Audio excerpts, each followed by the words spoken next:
Bueno, gracias por venir esta tarde, que parece que va a llover, pero bueno, aquí estamos todos reunidos.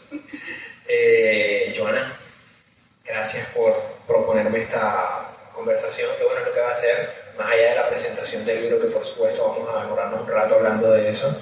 Es una conversación que hemos tenido en varias ocasiones, diría yo, porque justamente que estemos alrededor de crisis laborales, de que estemos alrededor de todo tipo de problemáticas con respecto a lo que la gente dice que es el trabajo, cómo se debe trabajar y justamente por qué hay que trabajar.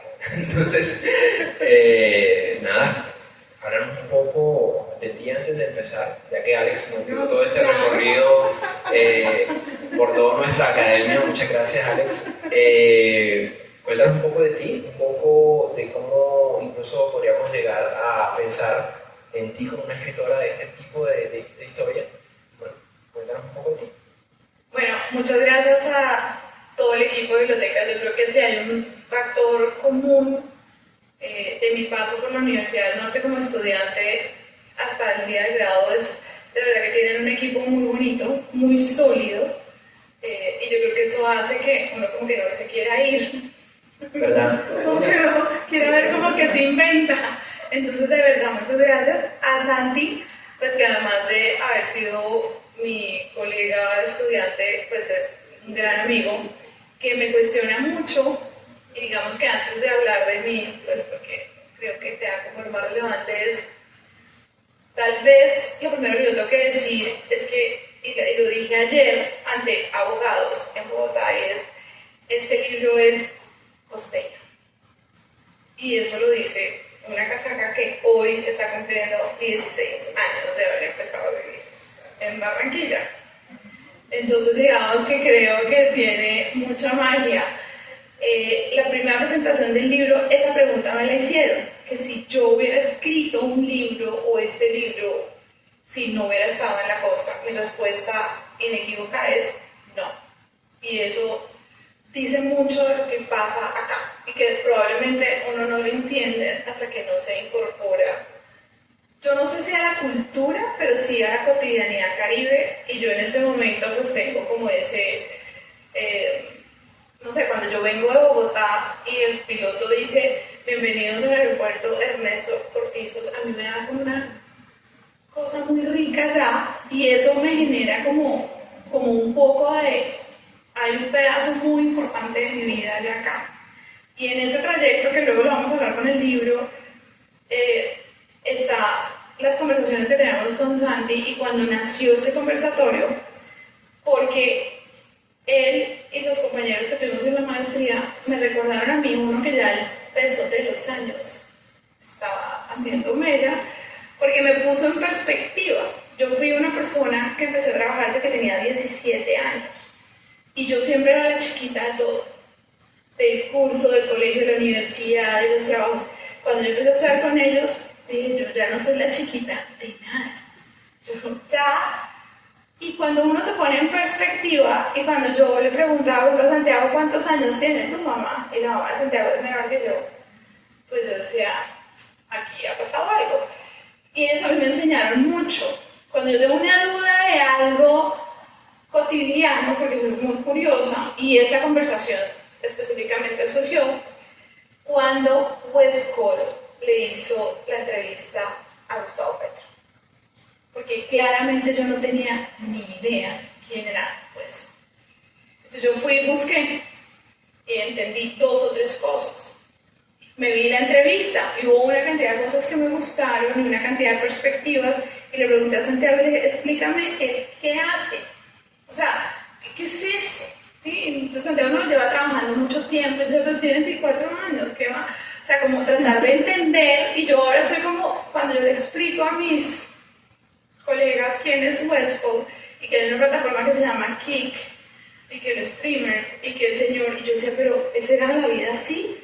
Y entro y miro las redes, eso lo pone a uno en mayor perspectiva, y hace como que uno se plantee muchas cosas, y se plantee esta brecha que nos está cuestionando, y como ya me abrí un montón de paréntesis, quiero decirlo de esta manera, para centrarlo en el tema del trabajo que está condicionado por muchas variables de la vida, y es, yo creo, y ahora que veo que todos son muy jóvenes quienes están acá, que nunca hemos tenido la oportunidad en una mesa de trabajo, de lo que sea, tener 3 o más generaciones al tiempo. Es decir, era como la gente que se mencionaba y los que entraban. En este momento tenemos unas personas que no tienen su futuro laboral resuelto, unas personas que están como en la mitad y ustedes que están súper jóvenes, que ya algunos trabajarán, otros no, o empezarán a trabajar. Y eso hace que necesariamente haya como unas fricciones que hacen súper difíciles de entender porque el trabajo, pues, no, y yo le digo, pero ¿cuál es el problema del trabajo? Entonces él tiene unas teorías y yo le peleo otras. Entonces digamos que es un poco eso. Y cierro esto primero diciendo acerca de mí, nada, yo soy una persona que empezó a estudiar Derecho, estudié Derecho feliz, ejerzo mi carrera, tengo una firma de abogados con mi hermano, negocio familiar, peleamos todo el día, es duro, mi hermano menor, pero yo digo que él es mayor, y de hecho, parte de lo que nace en el libro, cuento nuestra historia infantil ahí. Y me adelanto a contestar la pregunta de si alguien tiene una vida común y corriente. No, nadie. Pero no, todos estamos convencidos que sí, que la vida que uno tiene es común y corriente. Entonces, cuando yo llegué al libro y me encontré con algo muy personal que después lo vamos a hablar, una forma de entenderme fue como ir a mi infancia y escribir cosas de mi infancia y caer en cuenta que la vida súper normal y común y corriente que yo pensé que yo tenía no era ni común ni corriente, y ni la mía ni la de nadie. Y cuando uno cae en cuenta de eso, abraza mucho más su vida y como que se da cuenta que la puede vivir de forma diferente, que es lo que de golpe cuando la gente está trabajando se le olvida. Porque como que todo el mundo dice, entra de 8 a 5, vuelve y entra y sale, no sé qué, y todos vivimos, y el problema es la mamá, y el de la mamá, y el papá, y el novio, la novia, el esposo. O sea, todos tenemos como un tema, pero no claramente, y lo explico mucho en el libro, de por qué no tenemos ninguno una vida común y corriente. Yo tengo micrófono.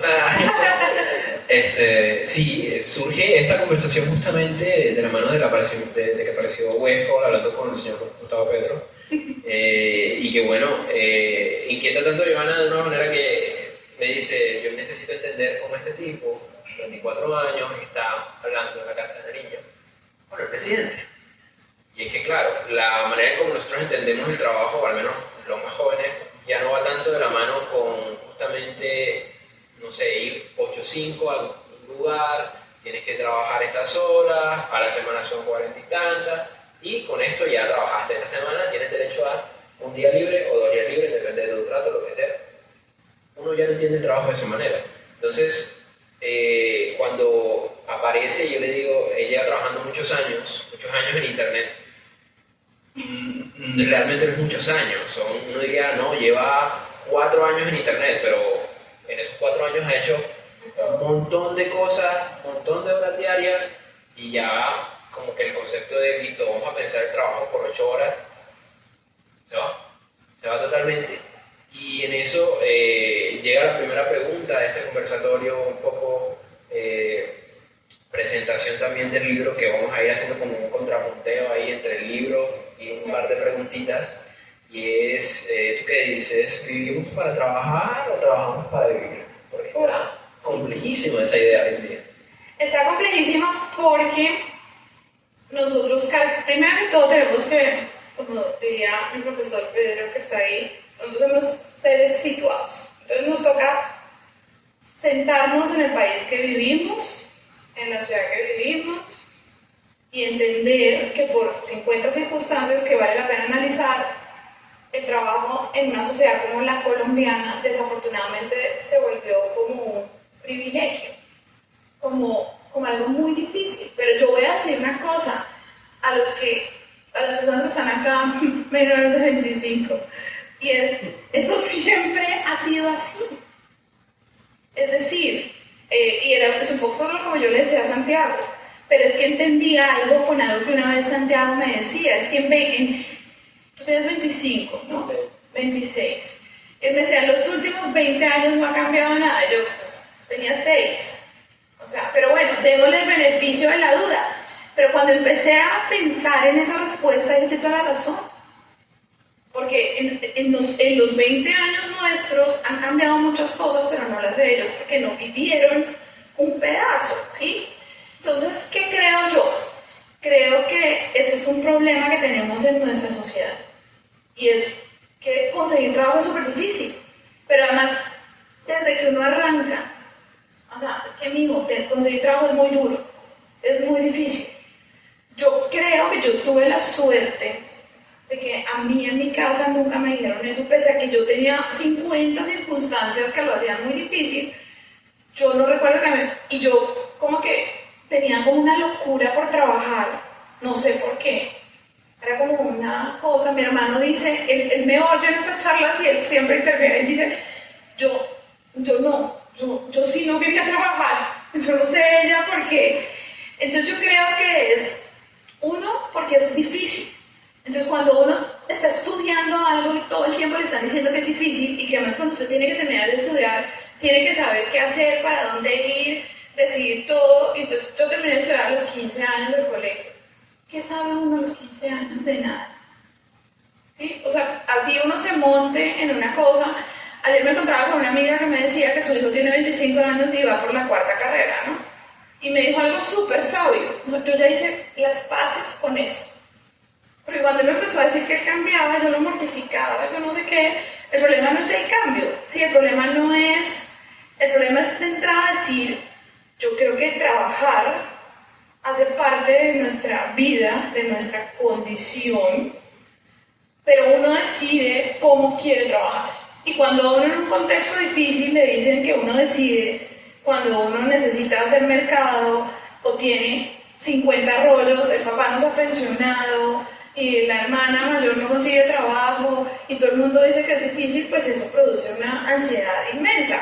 Y se acuerdan que yo les dije que estamos trabajando 3 generaciones. Entonces yo tengo empresas en donde está el señor que le hacen falta 4 semanas, 23 horas y 5 minutos para cumplir los tiempos de pensión y está todavía trabajando, con el de los 50 que es economista y 40 y pico ya no quiere ser economista y le sabe a cacho el trabajo, y el otro de 25. Y están todos resolviendo el propósito de la empresa. O sea, nos vamos a, no, el de los 61 que ya está, que se quiere ir pero no se puede ir porque resulta que le falta no sé qué cosa, ¿sí? Porque es que fue un sistema que nos falló, ¿sí? Pero no nos falló, y yo creo que ahí me atrevo a decir algo que alguien me contestó, y es, pensamos que lo íbamos a entregar mejor a la generación que venía, como más allanadito, y no, toca construirlo, y toca pensar que no es tan dramático, porque yo a veces sí percibo cierta dosis de drama, o sea, como de, no, terrible, entonces yo me devuelvo a otros momentos, a esos momentos en donde uno no tenía, y suena puro a tía Joana, pero es así, uno no tenía el celular y uno salía de la casa y uno pues se iba y digamos si estudiaba hasta las 12 y llegaba, y si uno no llegaba a la 1 o a las 2, pues uno le tocaba pedir monedas o el teléfono. Yo crecí en la Bogotá de los 90 de las bombas. Entonces eso era terrible, porque si uno se demoraba y llegaba la noticia de la bomba, no sé qué, entonces eso todos vivíamos como en un estado que, por cierto, por aquí estuvo ese autor, el semestre pasado, Juan Gabriel Vázquez, como para que cuando ustedes quieran entender a las personas entre 40 y pico y ojalá del interior, el ruido de las cosas al caer, ese señor describe cómo nos sentíamos los del interior, porque hablo del interior es todo con lo que pasaba. O sea, uno no podía salir y entonces a uno le decían que no, esto va a ser en el centro comercial tal, y uno salía, se explotaba una llanta. Eso suena como ¿cómo se llama esa serie de Pablo Escobar? Y que eso, no, es que era así. Entonces uno como que estaba ahí todo sometido y como que uno sabía, y el susto. Entonces yo creo que eso hace, entonces yo como que también digo, y lo digo mucho a las personas jóvenes de trabajo, hay que quitarle un poquito de drama a la cosa. O sea, uno no se vuelve ni millonario a los 30, o sea, le puede pasar al señor Westcott. Ya le pasó a Sí, a ellos les pasa y tienen 50 novias en un mes y sí, la novia se va. Yo vi la muralla china entaconada. O sea, es una... No, pero pues es uno... Ahí respondo a tu pregunta. ¿Esa es la vida que uno quiere? Yo me pregunto eso. ¿En un trabajo uno quiere eso? No sé. O tengo muy poca ambición. Bueno, quién sabe, ¿no? Y justamente con esa relación de la ambición, con esa idea que le venden a uno, tienes que creces, estudias, trabajas, te jubilas. Eso es como un estándar que se ha dicho desde siempre, o bueno, en los últimos, no sé, 100 años. Y es curioso donde aparecen estos nuevos modelos, cualquiera. El otro día, Juan Angélica me comentaba, en un colegio preguntaron, ¿no? ¿Qué quieres ser de grande? Ya nadie dice quiero ser astronauta, quiero ser bombero, quiero ser policía, no, quiero ser streamer, Así todo. quiero ser, yo qué sé, influencer, o el mínimo influencer. Entonces como que, ¿qué pasa con esa expectativa? ¿Qué pasa con, y ahí entrando en relación con el libro, los primeros 4 o 5 capítulos, donde se comienza como a desmoronar esa idea, porque entras tú, también muy joven, como te decía hace un rato, al mundo laboral. Yo después, como con ellos aprendí esto del estilo narrativo y todo, lo voy a decir súper elegante.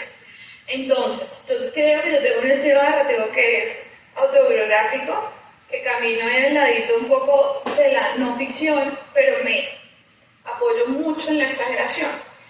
Entonces, yo termino, pues yo era como muy juiciosa al colegio, todo el mundo había decidido por mí que yo iba a ser abogada, porque yo era la que no estoy de acuerdo, no sé qué, entonces a mí nadie me preguntó qué quiere hacer cuando grande. Todo el mundo decía, la abogada, o sea, no nos pasaba como de, no. Y cuando yo propuse en el año 1993 que quería estudiar filosofía, adivinen qué me dijeron mis papás. Lo que le dijeron a todos estos. Yo creo que te voy a repetir, pero adivinen que, a ver, por favor, ¿qué creen que mis papás trabajadores, o sea, eso era su hija mayor que va a la universidad, todo? ¿Qué creen que me dijeron cuando yo vine a filosofía? ¿Ah? ¿Qué? ¿De qué va a vivir? Entonces, yo me echaba un cuento y decía un montón de cosas y bueno, como era, digamos, como determinada, ellos no me llevaron la fuerza, pero me empezaron a presentar todos los amigos abogados. Casualmente. Hoy nos vino a visitar. Sí, casualmente, unos abogados y bueno, ya, uno ahí todo entregado, pues ya. Y eso no era como, y eso es una cosa que yo sí les digo, entonces yo quiero tomar materias de filosofía. Eso era un enredo, eso no era que no pudiera tomar una materia, eso no se podía. Entonces, bueno, yo hice mi carrera juiciosa, empecé a trabajar en tercer año en un cargo muy importante, era una firma de abogados, al que yo denomino que el cargo era Molusco 16. Es decir, mi tarea era patinar los procesos judiciales por los juzgados. Y pues uno era el último de la cadena alimenticia, en una época en que se podrá imaginar cómo era el trato, ¿no? Entonces, pero pues yo era feliz trabajando y aprendí, me tocaba irme disfrazada con ropa de mi mamá. O sea, todas las cosas, sí, perfecto. De chiquita quise tener negocios, vendí helados a escondidas, o sea, me gustaba todo eso. Empiezo a trabajar, entonces sí, me vas, o sea, digamos como una carrera hecha bien, juiciosa, y siempre a uno le salta la liebre. Y eso es algo que yo creo que lo hace a uno, y a mí me saltó la liebre después de pandemia. Porque yo me enredé conmigo misma y no sabía qué me pasaba, entre otras cosas, porque yo he sido una persona determinada, que le preguntan, Joana, ¿cuál será la mejor carrera? Y Joana siempre sabe, cojo para la derecha, y Joana ya sabe, porque además, ¿no? Y resulta que un momento que Joana no sabía nada de nada, y la vida de vueltas y me terminé encontrando en una cita con un psiquiatra, en donde el señor me dice que yo tengo una depresión crónica de hacer y que era como grave. Yo cuento eso ahí, cuestiono al médico porque cómo iba a ser si yo era tan juiciosa, si yo todo lo había hecho divinamente bien. Entonces Entonces el Señor, pues bueno, ahí cuento un poco de eso. Tuve una sensación que es impresionante porque cuando he podido hablar de eso, a uno le da un sentimiento de culpa. O sea, porque claro, yo cogía la lista, tengo casa, marido, me quiere, papás, mi hermano, trabajo, ¿no?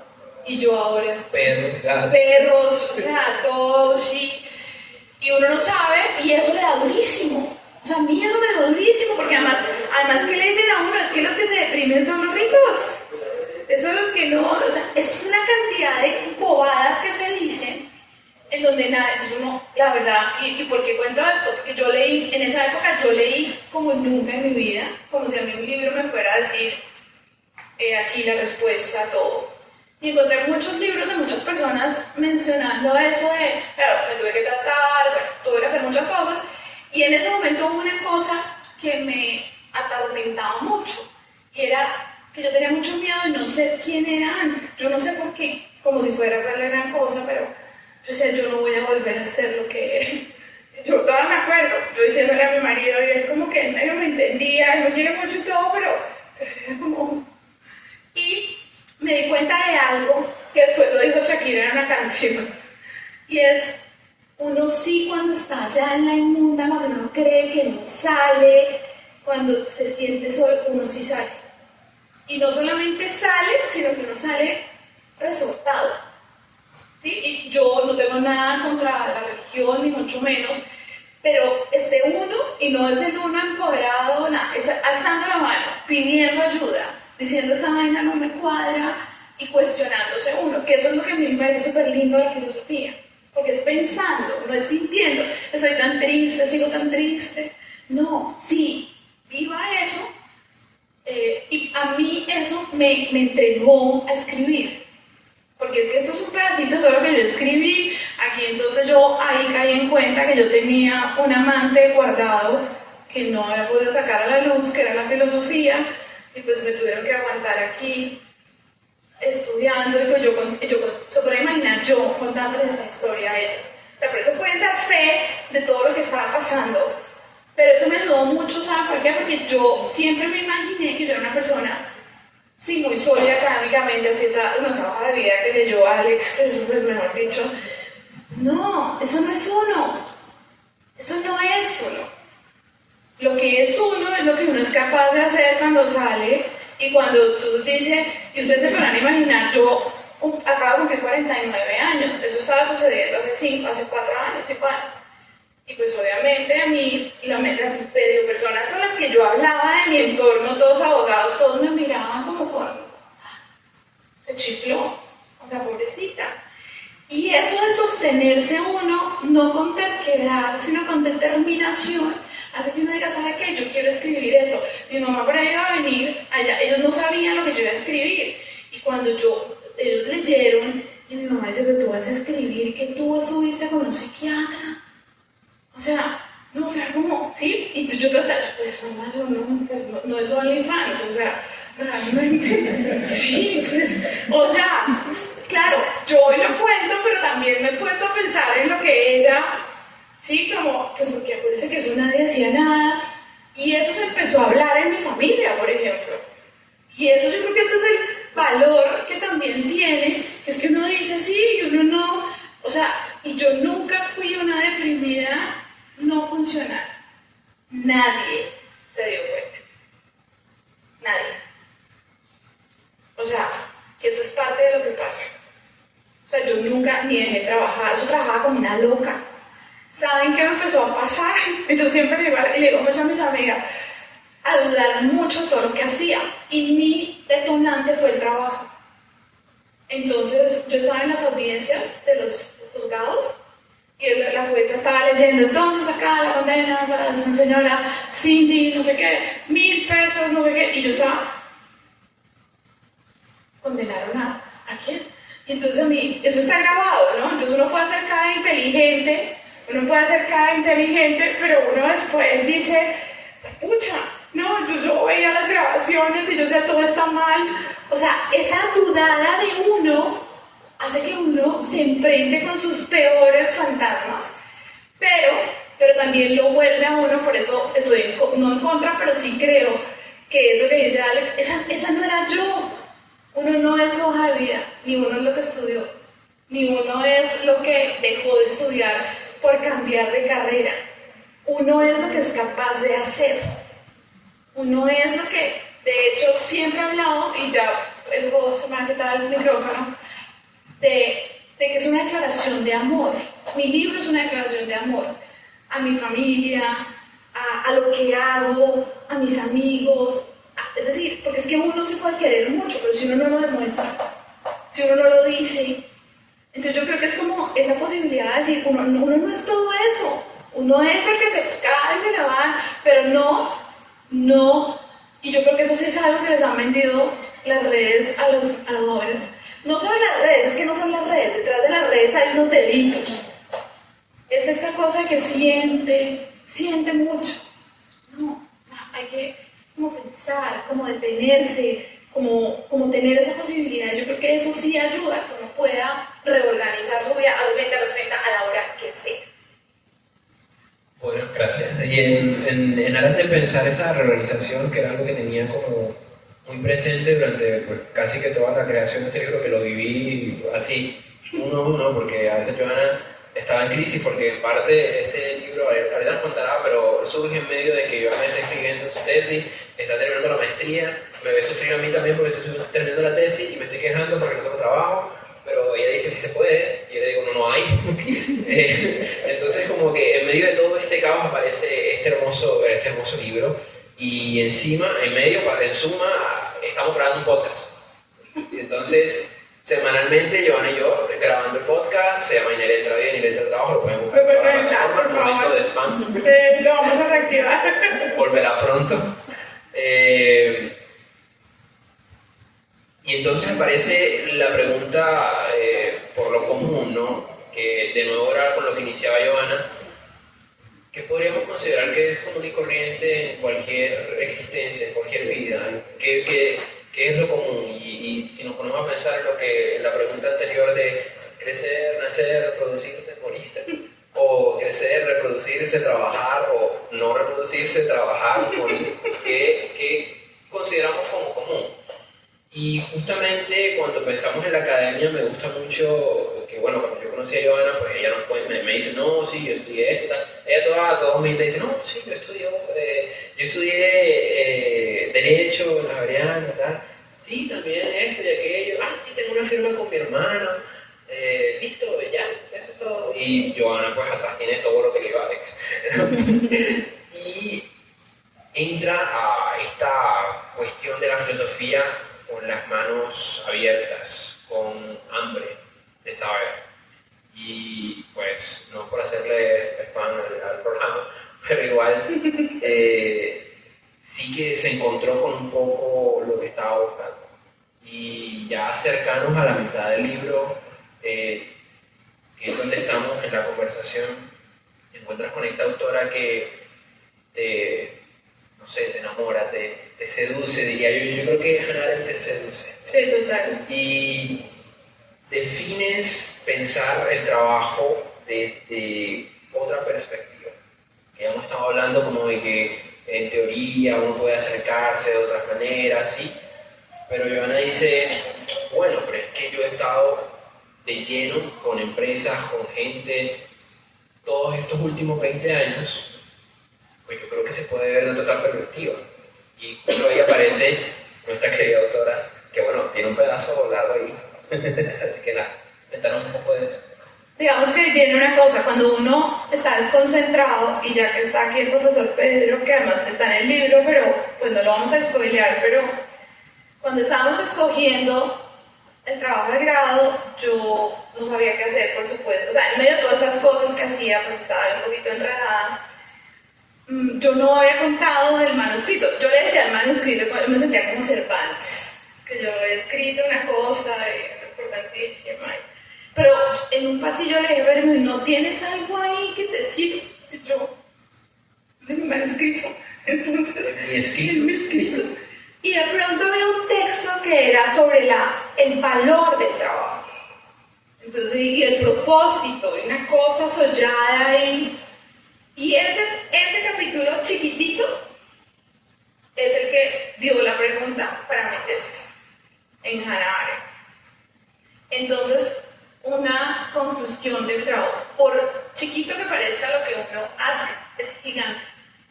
O sea, por eso no se afanen cuando uno ve que Westcott hace lo que hace o los Westcott del mundo, porque esas pendejadas que uno hace son más profundas y determinantes que las grandes cosas. Es la cotidianidad realmente la que le cambia a uno como el camino.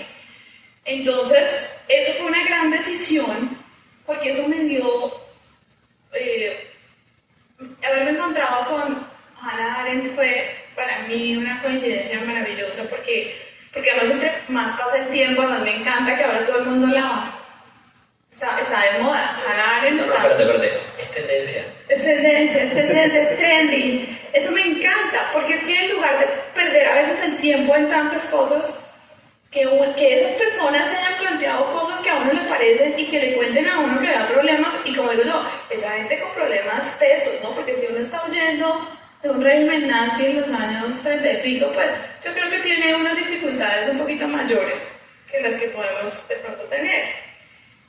Me ayudó como a ponerle solidez académica y ok, esto suena súper bonito contado, pero imagínense eso contándoselo a los abogados serios con los que yo convivo, pues era como...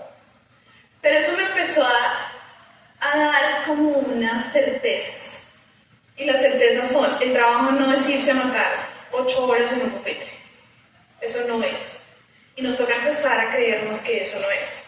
Pero eso no es culpa del que nos contrata ni del que nos pone. También depende de nosotros y de lo que le pongamos al trabajo. Y eso no son solo ganas. Es simplemente entender, que creo que además tiene mucho que ver con Hannah Arendt, que es posible cuestionar. Y eso es algo que esta generación hace muy bien, que no les da tanto pena, oso, sufre, pues como uno que no decía nada, era ahí como haga, que sí lo hace. Lo que pasa es que yo creo que tienen que empezar a pensar un poco en que no es como si se inventaran la rueda, y que el que está al frente, al que está cuestionando, también es un ser humano lleno de 500.000 problemas que van desde las semanas de cotización de pensión, o el problema que el papá está desempleado, o que... Entonces, cuando yo entiendo que el que le estoy haciendo ese cuestionamiento es tan ser humano como yo, con las mismas dinámicas, pues entonces uno como que lo entiende un poquito mejor. Eso yo creo que ha puesto en crisis el tema del trabajo. Esto que yo les estoy diciendo no es aquí en la biblioteca, todos protegidos, no. Esta conversación está sucediendo en las empresas. Yo doy fe de eso. Yo no soy psicóloga, yo no he trabajado 20 años y les cuesta, a los empresarios les cuesta entender porque está el otro lado, ¿no? Es que no quieren hacer nada. Los jóvenes no quieren trabajar. Usted no quiere trabajar. No quieren trabajar y la gente no se les puede decir nada. No se les puede decir nada. Yo creo que ese punto de encuentro es hablando, porque yo sí creo que hay y la mayoría de los problemas que hay empresariales y en la vida es porque no se habla. Uno con mala cara, con gestos, con vainazos, no va a solucionar nada en la vida. Pero yo veo cierta incredulidad en los menores de 25 de esta sala. No sé, ¿tú qué opinas, Santi? Yo creo que estamos de acuerdo. Pero es que es muy difícil, ¿no? Porque, o sea, uno no ve eso como, o sea, listo, incluso estudiar en la Universidad del Norte te proyecta como una expectativa de lo que vas a hacer cuando trabajas, porque si tú le preguntas a, no sé si será hoy el caso, pero ahorita lo veremos, a cualquiera de a pie de aquí en la universidad, no, ¿y tú qué quieres trabajar? No, me gustaría ser gerente de no sé dónde. Es como que, ay, el paso anterior, no, como que, no. No, sí, porque es que son horas, tengo los fines de semana libres, es como que, pero ¿y qué pasa para llegar allá? Si de algún modo la expectativa es que todos seamos jefes, ¿qué va a pasar? ¿Qué va a ser el trabajo? ¿Qué va a ser el horario? Entonces es curioso porque justamente uno quiere trabajar menos, y ahí va la siguiente pregunta. ¿Menos que qué? Exacto, ahí voy. Uno quiere trabajar menos que los papás de uno. Okay. Uno quiere trabajar menos que las personas que uno dice no se está matando, mira cómo está acabado porque el trabajo lo tiene mal. Okay. Pero justamente esa es la pregunta. ¿Cómo que menos? ¿Cuál es ese menos? O sea, ¿cuál es ese tope y justificar estable y como legal, uno podría decir como, sí, uno va a trabajar este número de horas para sentirse en el equivalente a esto de bien. Es como que es muy curioso como pensar que uno, si funciona esa lógica o no. No sé si sea menos en tiempo. Yo creo que también hay una cosa, es que una época en donde el parecer ocupado era súper ganador. Entre más ocupado yo parezca y entre más reuniones yo tenga y entre menos tiempo pareciera que tengo más éxito. Yo creo que eso está claro que no es por ahí. Sí. Dos, que yo creo que las cosas sí tienen una intensidad y momentos de intensidad de trabajo. Pero más que el parecer es ser. ¿Ustedes no se han dado cuenta que uno siempre conoce gente que está súper ocupada? Siempre. O sea, independientemente del trabajo, el rol, lo importante siempre está súper ocupada. ¿Y cómo le va? Aquí, acabada. No. O sea, siempre. Ahí vamos. Sí, ahí vamos. Entonces uno como que siempre encuentra, y encuentra gente que de golpe lo maneja mejor. ¿Sí? Y que siempre ha tenido límites. En mi época los límites eran vistos como flojera. O sea, uno sabía que tenía que irse después que el jefe. Y eso ya yo creo que fue una ganancia que ya nos quedó, pero hay que hacerlo. Pero obviamente si uno está trabajando y el personaje le llega y está flojeando y se va antes, pues a ver, ¿sí? Porque, a ver, gente floja existe, ninguno está en esta sala, pero... Esperemos. Sí, gente floja no existe, o sea, hay, porque hay gente que de pronto no le gusta lo que escogió, porque el trabajo no le gustó y se acomoda. Pues porque es chévere estar ahí en una cosa que no es, ¿no? Pero yo en general no sé si el tema sea de horas, ahí te diría que no sé. Yo creo que hay trabajos, creo que hay límites, la vida no se transcurre en el trabajo y el horario existe por algo, eso es cierto, pero no sé si es un tema solo de horas, o la calidad del trabajo es de horas, no. Yo creo que la calidad del trabajo es del equipo de trabajo, del jefe que uno tenga, por ejemplo. Eso influye mucho. De que el discurso que le den a uno no sea un discurso vacío. Que uno haga las cosas sin mirar para otro lado. En las oficinas todo el mundo siempre sabe cuál es el vago. Siempre. Y ya les confirman. ¿Quién es Todos tu quieren saber que suéltela. En la biblioteca no hay ninguno. No, él estaba, pero luego confirmo. Siempre. Yo confirmé eso. Claro, siempre todo el mundo sabe. Y el que cuestiona siempre lo miramos como, ay, ya están preguntando. Entonces yo creo que es como que es un cambio también de cotidianidad, es difícil, porque es que muchas veces la gente prefiere, hagámonos todos pasito, esta persona que no funciona, pongámosla allá por allá donde no la veamos, pero no sé. Pues en últimas, dentro del libro das una respuesta muy interesante para eso. Dices, bueno, puede ser que existen estas personas, puede ser que hay otra forma de verlo. Y no siempre el motor o no siempre el punto de partida es el mismo para todos. Entonces como que me gusta que en algún momento del libro, cuando ya te acercas como a experiencias tuyas dentro del trabajo, te encuentras con este tipo de personas, te encuentras con otras que son totalmente lo contrario y tú en la mitad entre que haces mucho pero al mismo tiempo estás pensando, y es curioso porque en algún momento ya 3/4 del libro, que empiezas incluso a nombrar cuando funda la firma, cómo ves todo ese trabajo, te encuentras como arrojada a ese mundo y sin salida, por decirlo de alguna manera, y son casi que las cosas que te llevan a la crisis de querer ser algo más, que todavía no sabía, pero en ese momento del libro nos muestras como un lado más allá del humano pensado como yo estoy sintiendo estas cosas y dentro del mundo laboral debe haber otra gente que las esté sintiendo y yo creo que necesito darle voz. Y hay que decirlo, porque yo me encuentro con personas que ¿qué tal? ¿Cómo le va? Bien, me quedan 6 años, 3 meses, 3 semanas para pensionarme. Entonces uno dice, bueno, complejo eso, ¿no? Porque además, sorpresa, la edad de pensión va a aumentar. No en Colombia, en el mundo. Eso quiere decir que toca, ahí sí creería yo, hacer menos pero mejor hecho. Para que haya energía para seguir haciendo. No sé, Pedro, su merced no. No, yo ya estoy por encima del nivel. Pero aquí iba a aumentar, eso con seguridad. Claro, porque es que además nos estamos envejeciendo, entonces no podemos pensar, entonces cuando la gente, yo veo por ahí a una niña de 19 años que está defendiendo su ahorro pensional, sus 4 semanas de cotización y todo el mundo, yo digo, pero, entonces yo creo que es más bien incomodarse, creo que lo menciono así, hay que incomodarse y decir, yo esto que estoy haciendo realmente, no vamos a hablar de felicidad porque pues no, de empoderarse y todo, realmente me hace sentir bien conmigo, lo que yo hago tiene un resultado, si la respuesta es no, no, pues yo no estoy diciendo, no, pues que todo el mundo lo puede pagar porque hay que pagar colegios, luz, agua, no, pues obvio, pero entonces en lugar de quejarse y buscar ese, es tratar de a poquito, de esas cosas insignificantes, o sea, yo creo, las cosas pasan cuando pasan, pero yo siento que yo eso que estoy haciendo hoy lo hubiera podido empezar a hacer hace un tiempo. Es difícil explicarle a los colegas lo que uno está haciendo, pero entonces al final, ustedes se imaginan lo que la gente les cuenta a uno. Entonces yo he descubierto que la mitad de mis colegas detestan su carrera. Yo nunca detesté la mía, pero me dicen, no, yo es que lo que quería hacer era diseñadora de modas. Entonces, y tienen una oficina exitosísima. Yo creo que eso es lo que toca abrazar y pensar, lo que yo estoy haciendo realmente me hace sentir bien.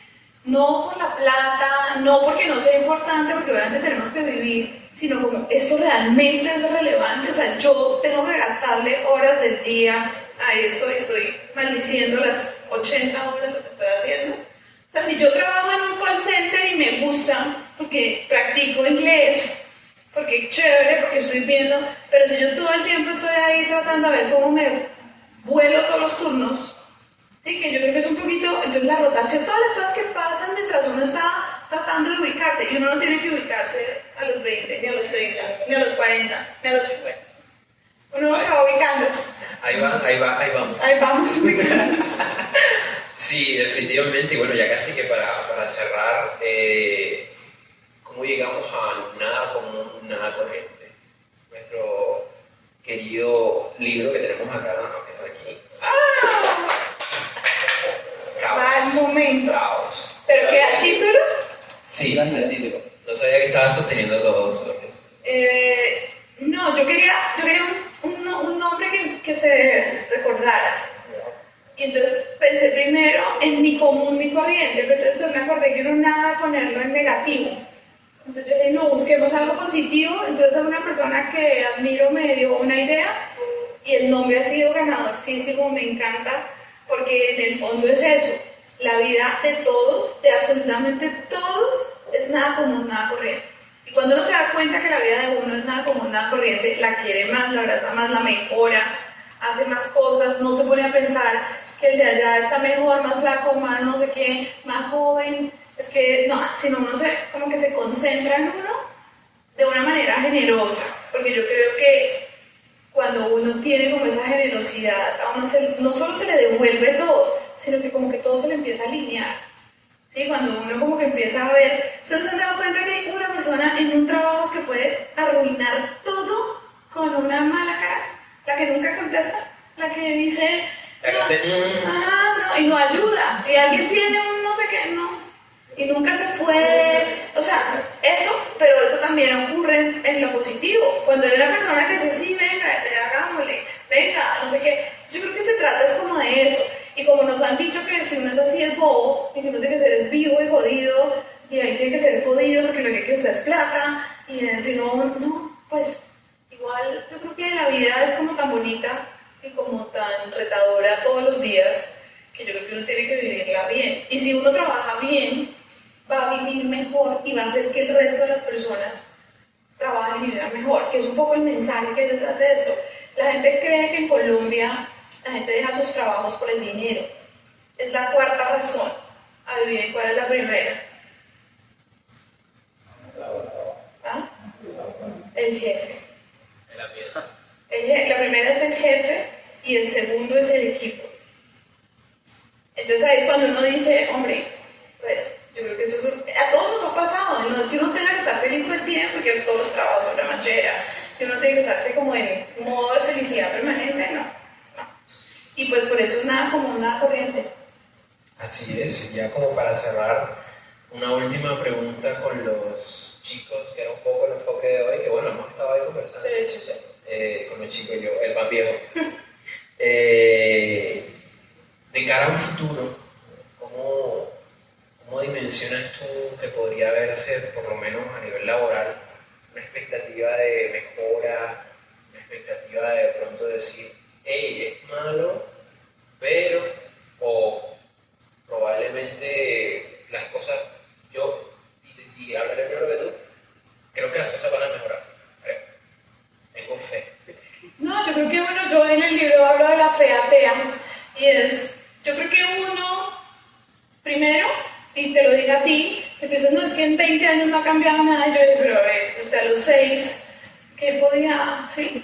Es como ir más allá, devolverse a qué ha pasado antes, y ese cuento de que es que las cosas son peor hoy, eso es mentira, eso no es cierto. O sea, hace X años, claro, lo grave de todo eso es que todavía en nuestro mundo hay gente que vive como si viviéramos hace 50 años. Sí, eso sí es gravísimo. Entonces yo creo que uno tiene como que caer en cuenta y no caer en esta corriente negativa espantosa. Creo que tienen que caer en cuenta de algo. Ustedes tienen unas herramientas brutales para poder acceder al conocimiento que en mi época era imposible. A los que sean mayores de 35, lo que les digo es también, no hay que dejar crecer la brecha. O sea, yo, cuanto congreso importantísimo empresarial, siempre hay un super gurú que le deben pagar súper bien. Nos van a reemplazar los robots y eso en la conferencia es así. O sea, mi respuesta es no, pero hay que enterarse de eso. Porque si no, no nos vamos a poder comprender a un mundo completamente digital que fue el que les tocó a ellos. Pero si yo insisto en quedarme en el papel y no tratar de entender, no voy a entender ni a los hijos ni a los que... Y es lo que pasa, todo el tiempo ustedes no se imaginan lo que es con la gente joven, lo que dicen de sus jefes. No, pues es que él no sabe ni siquiera, no entiende nada. Y le toman el pelo, le dicen muchas cosas. Y ustedes también entender que por fuera de lo digital existe un mundo. Creo que deben enterarse, y yo te molesto a ti mucho por eso, pero creo que es de lo que está pasando social y políticamente. Porque es que eso de que yo no sé si es que a mí no me importa la política, es que yo no sé nada, es que eso a mí, yo soy apolítico, no, todo es político. Y yo creo que eso hace que uno pueda decir, sí estamos mejorando, ¿por qué? Porque aumentó tal cosa, porque bajó tal cosa. Así yo estudio arquitectura, diseño, no sé qué, que sepan como en qué panorama está. Y yo creo que eso da un valor, porque eso hace que uno diga, bueno, yo voy a aceptar este trabajo porque quiero lo que tú dices del gerente, pero es que las condiciones son estas. ¿Sí? Entonces yo creo que es como comunicarse, como tener paciencia, y yo, más que fe, no estoy en contra de la fe, ni mucho menos, es como esa esperanza. Hay una autora que se llama Brené Brown, que es una psicóloga, psicoterapeuta y una cantidad de cosas, que define la esperanza no como eso, que no yo me siento a esperar con gran esperanza, sino es como ese sentimiento activo de que las cosas realmente pasan, pero porque yo las hago pasar y porque yo creo que va a funcionar y yo le pongo ese impulso vital que es diferente a la fe o a que yo me quedo esperando. A mí me gusta pensar el mundo con esperanza. Yo creo que y pensarlo y hacerlo y ser generoso y eso creo yo. Muy lindo. Bueno, gente, yo creo que hemos llegado al final de esta conversación.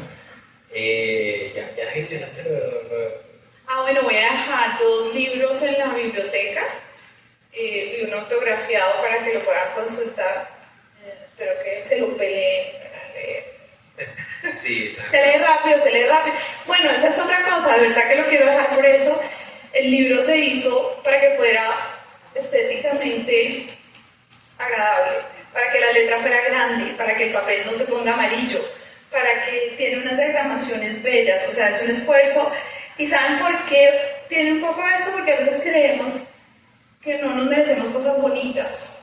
Entonces yo me he dado cuenta que yo a veces leo libros que me encantan, una letra espantosa, que eso medio se moja la hoja. No, este es un libro bonito, porque creo que hace parte de eso, de que la cotidianidad también puede ser bonita. Bueno, muchas gracias. ¿Alguien quiere preguntar algo a Johanna, ya sea del trabajo o de su hoja de vida? ¿No? Bueno, que casi todo el mundo ya está yendo porque a las 5 ya hay clases. Sí. Pero bueno, Muchas igual gracias. muchísimas gracias por estar acá. Y a ti, Johanna. Y a la biblioteca.